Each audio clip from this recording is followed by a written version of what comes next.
So I want you to listen to me for a second here. I know that it's been a long day, but I do have a question that I want to ask you, and I want you to raise your hand. How many of you have at any point in the past experienced a long time in which you feel like you can't work, like a moment of lack of motivation? Yeah, I expected that. I do ask this question, but unfortunately I knew the answer from the start. Taking into account people that weren't listening or simply didn't care to raise their hand, I can imagine all of you have experienced this phenomenon to some degree. Some more severe than others, some longer than others, but everyone has experienced this in some kind of way. And a common misconception is that auto-motivation and procrastination is laziness. And most people, after telling someone about their lack of motivation to work, would be simply told to stop being lazy and get to work. Now, I want to make this clear. I'm not saying laziness doesn't exist, because it absolutely does. But maybe you aren't lazy. Maybe you are experiencing burnout. This came to mind about 7 years ago or so when I started watching Mark Rober, an ex-NASA engineer turned science YouTuber whose sole purpose was to educate through online entertainment. And in 2018, in a TED Talk titled The Super Mario Effect, he addressed exactly that. His incredible speech completely changed my perception of the system of education we have in place today. And in this TED Talk, he conducted 2 versions of a short experiment where, using a simple programming language called Scratch, you were supposed to guide the car to the wind box. So in version 1, you started off with 200 points, and each time you failed to guide the car to the destination, you were met with this message and lost 5 points. 5 completely useless virtual internet points. Now, I want you to keep in mind, these points don't mean anything at all. They're completely virtual internet points that don't impact your career, choices, or anything remotely important in life. And in version 2, you still started out with 200 points. But this time, if you failed, the only message you would see is that didn't work, please try again. The only time the points would change is whenever you got it right. Absolutely nothing would happen to you if you got it wrong. And even though these 2 versions of the experiment barely differed, the results themselves were drastically different. And notice how the version with the penalty had only a 52% success rate, and people tended to give up much, much faster. While the version of the experiment with no penalty had a higher success rate, as well as more than twice the amount of tries. And the system of education we have in most highly developed countries is version 1. Just change the meaningless points to grades that impact your self-esteem and your nearest future. Change the simple programming language to a 12-year-long, tedious process involving crushed dreams, stupid amounts of pressure, as well as unfulfilled ambitions, and you've got yourself your average score experience. This all started about 2 years ago or so, whenever I transitioned into high school. When I lived in Toruń in the 8th grade, I loved math and all science subjects in general. I had pretty good overall scores across all subjects, but clearly I was best at sciences. So in my freshman year of high school, or first grade of high school, I decided to take one of the most demanding math classes in my city. Something I knew would take a lot of work, but I was convinced that I was ready. I was all cocky and sure of myself after having done so well in the 8th grade. I thought I could take on the world. But that very, very quickly changed once I got my first bad grades. A few bad grades in and I realized, well, maybe I wasn't cut out for this after all. To be fair, I want to keep it straight, I didn't spend all of first grade studying. I did my fair share of procrastinating and disregarding my responsibilities, but after learning my mistake in the 2nd grade, I really, really started to try my hardest. And it's one thing to get bad results when putting in minimal effort, but to get the same exact results when doing your best is something absolutely devastating. Now couple that with the class and teachers that hate you, minimal sleep, as well as my fair share of unfortunate circumstances, and you've got yourself burnout. And after some time trying my hardest, regardless of how I was feeling, I realized not only was I getting nowhere, but I started dreading that which I once loved. And in the last 5 to 6 months of 2nd grade, getting out of bed was a success. Getting any kind of productive study, even something simple as 30 minutes, was a success. And no other subject concerned me anymore since I was getting acceptable grades from them without studying, and so naturally, math became my life's only focus. The last 3 months between March and June were absolutely excruciating. My average was only 1.7, which is not passing the class at the time, and no matter what I did, I couldn't get a good grade. Now, normally in this kind of scenario, ideally, the teacher of your subject comes to help you and encourages you. But I didn't have that luxury at the time. Due to my teacher's high ambitions and her reputation, a distaste started forming in her mouth for me. And as well as those who were math prodigies either. I found myself begging her to be let through to the next class, promising I would return to her lesson, and she would have me out of her hair, never to lower her average again. But that couldn't cut it.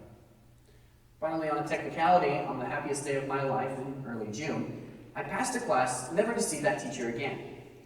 And keep in mind, this was a subject that was once my pride and joy. But due to a change of curriculum and teacher, it turned into something that I never wanted to have anything to do with again.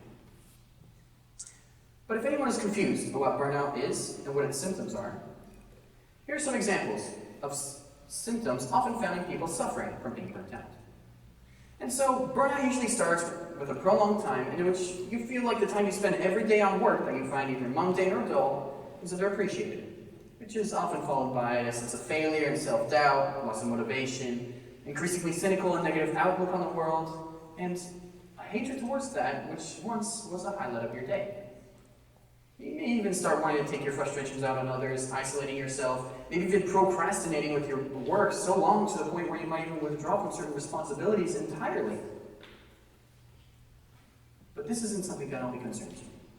Burning yourself out is something normalized, or at times even encouraged by our bosses, or sometimes even colleagues. And if you don't believe that, try and think about all the times you found yourself in a conversation where people try to one-up each other in degrading or unhealthy activities.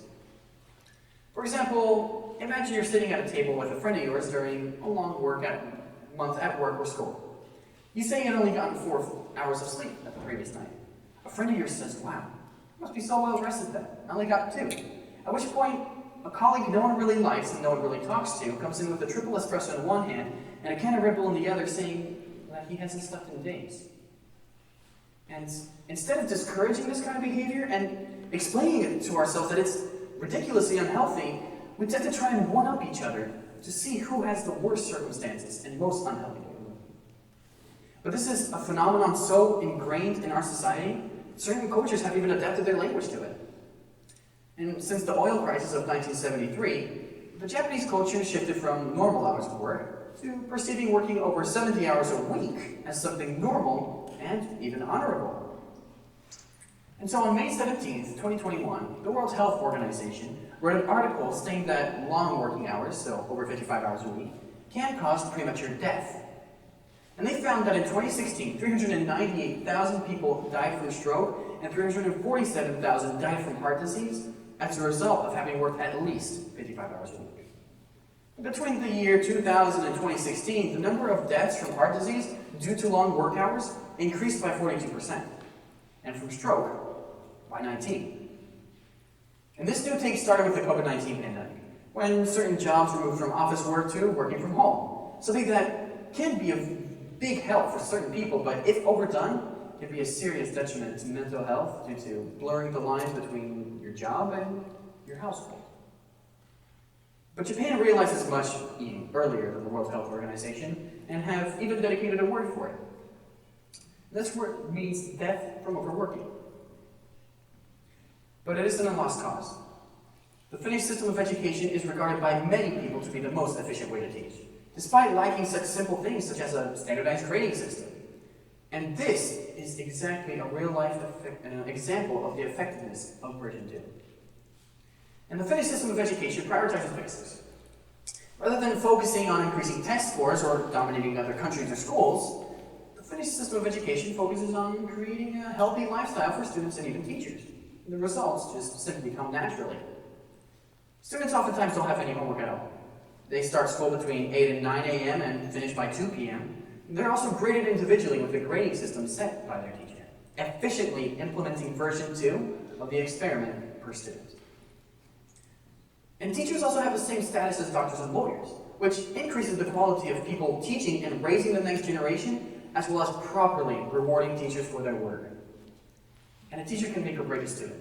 One person has the power to either inspire tens or hundreds of people to love and admire a certain subject they once hated, or discourage all hopes of success in that subject. And imagine the kind of results we would have if being a teacher was reserved solely to those with a passion for teaching. So unless you're in the finished system of education, have your dream job, or are simply retired, what can you do about this? Keep in mind, this isn't a list in which you can choose one or two things to prevent burnout from effectively happening. It's a list that requires you to fulfill each and every one of these points to prevent it. And step one is to figure out what it is exactly that's causing you to start burning out. And while it may seem obvious at first, identifying what it is that's causing you trouble can help with time management as well as preparing yourself mentally to that aspect of life. Step two is getting enough sleep. Don't sleep less than 7 hours for a long period of time. Sleeping 4 or 5 hours because you have to make up for lost time or because of the crunch time at work is absolutely fine as long as it just doesn't last more than a couple nights. 7 hours of sleep is the minimum for adults, and if you're a child between the age of 13 and 18, 9 hours is the minimum. And step three is exercise regularly.